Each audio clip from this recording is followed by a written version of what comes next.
Well, it's cracking, everybody. How's it going? Welcome to game number 2 of Mechabellum PVP.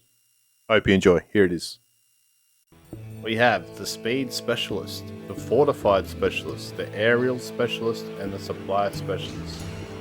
We opted for the Supply Specialist in this game. Got ourselves some sledgehammers. Used the auto formation for the formation that I like. If I don't like it fully, I'll change units from that point on. We got the Marksman. Our opponent has opted for Steel Balls and the Arc Lights. I see that they have no anti-air, so I decide to purchase some Wasps. And I borrow money to get them out.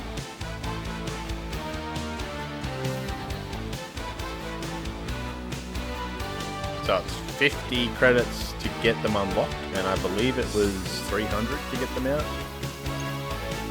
At the time, anyway. Or was it?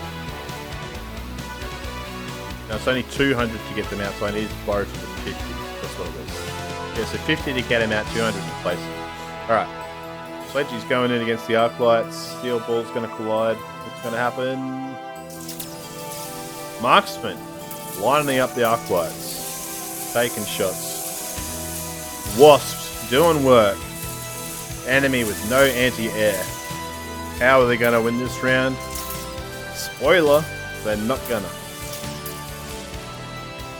Arclight's doing work though. Steel Ball's pushing for the tower.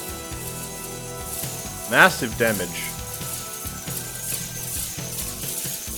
Marksman taking on the Arclight.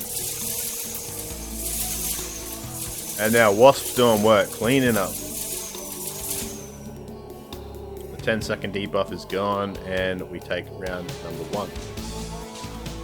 Moving on to round number 2.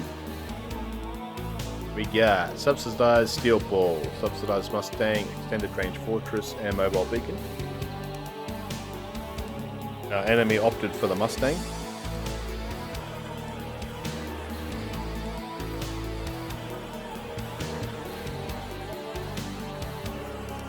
I can't remember what option that I actually went for. I think I might have gone for the Mustang myself. I do go for the Mustang myself. Very strong unit, ground and air. Nice range, good damage.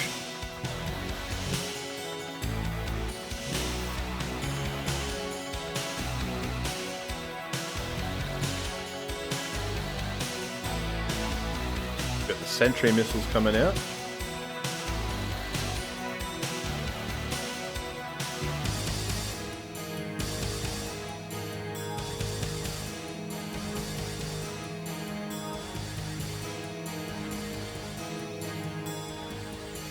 Not too sure what I play here.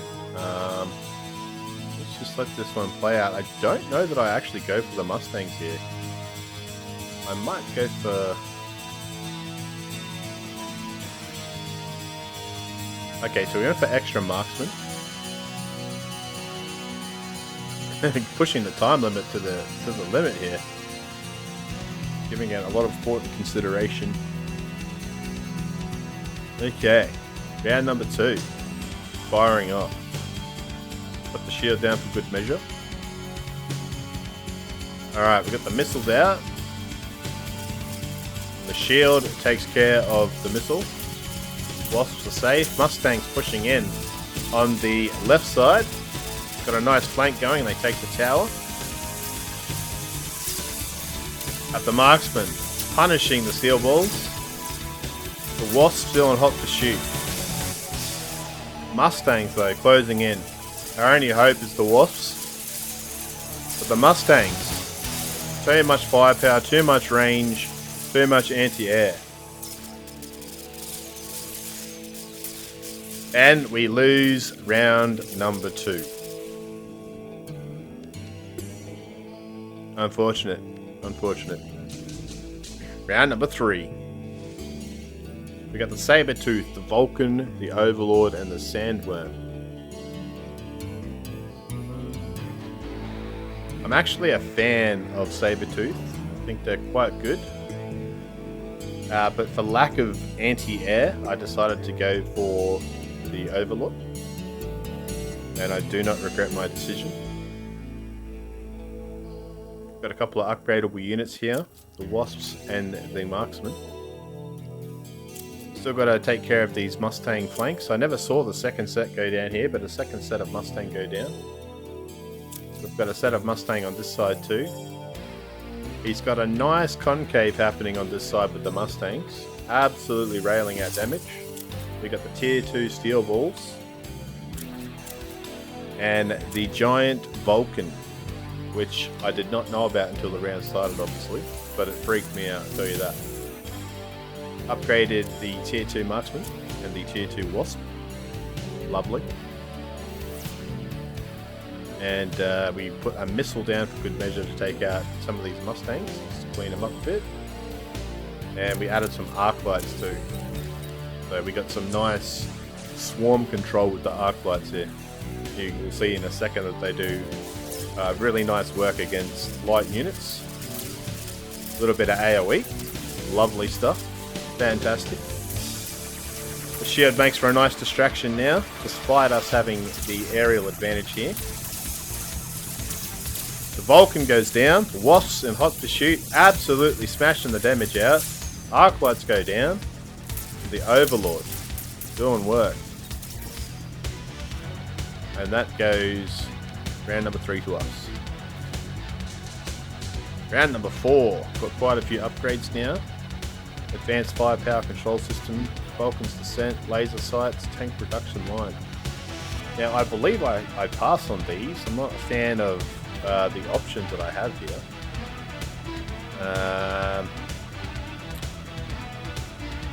Yeah, just not a fan.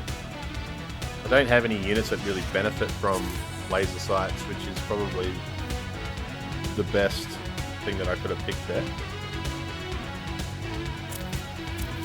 Several available upgrades now.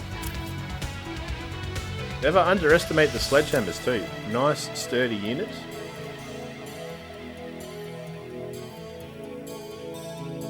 Opted for another Overlord here. They still haven't solved the anti-air problem.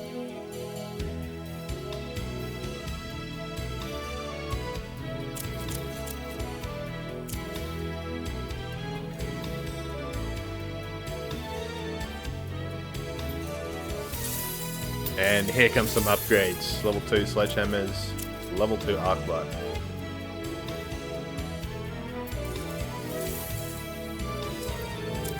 And a level 2 marksman. Our enemy has opted for high explosive ammo for a AoE damage on the Mustangs. But they haven't solved the arc light problem, so their money was just wasted on that upgrade. Unfortunate for them. Overlord's doing work. We now have to deal with a melting point. One of the best units in the game. Absolutely ramping insane damage on single target. With the ability to heal with energy absorption upgrade. Pretty fantastic unit. You can see how fast my Overlord melted with the damage. But we take round number 4. Moving into round number 5. Junior Manufacturing Specialist, Photon Coding, Elite Crawler, and Electromagnetic Impact. Now, in this particular instance, I believe I take the Elite Crawlers. Recruit rank 5 Crawlers. Yes, please. These things are little animals, little ankle-biting machines. Got another set of tier 2 steel balls coming out, which is unusual because we haven't solved the anti-air problem yet. And I believe I go for a flank here with these crawlers. A nice encapsulation of destruction with our opponent being the centerpiece. Top right positioning of the crawlers here.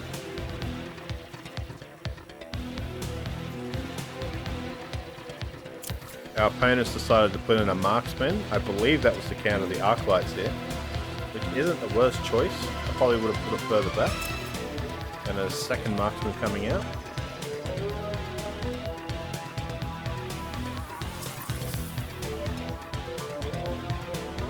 And we've got some more crawlers on my side coming out.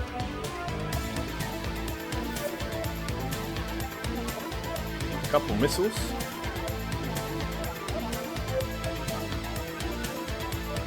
And we've got a nice wall between our marksman Mustangs and the rest.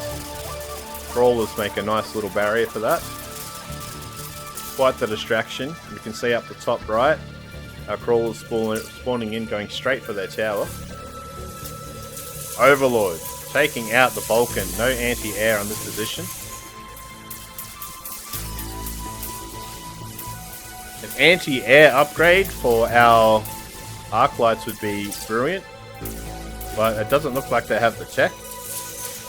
Fun fact, you can spend a tech point to get it, and it's well worth it. Takes out aerial swarm. It's brilliant for taking out wasps.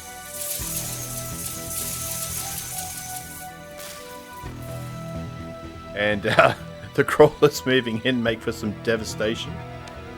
That's round number 5 to us. Moving into round number 6, we got a scorpion, a sandworm, a stormcaller, and a typhoon. I believe I opt for the scorpion here. There's a few big units like the melting point and the Vulcan that I want to take out. The other option that I would have taken would possibly the typhoons, because typhoons seem pretty strong, but I want to experiment more with them. So we're dealing with the scorpion here, level 3. Nice and strong.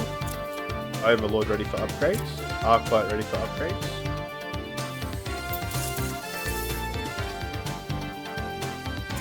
And our enemy hitting us with the typhoons.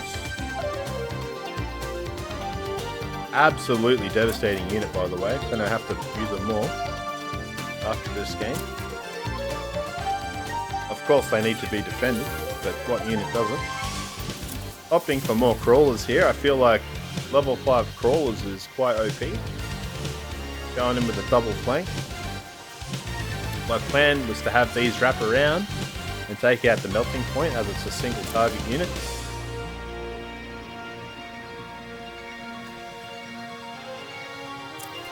And the more the merrier, if you ask me. Massive set of typhoons at the front line here. So many units, so many. You can see now that the crawlers and the rest of my units, especially with the typhoons, are melting. But I've opted for the upgrade of the mothership, 4 wasp to join every 28 seconds for 3 times, sorry. Wasp is still dominating on the right side, level 3 now. You can see both towers are down to the crawlers. Crawlers are wrapping in for the flank.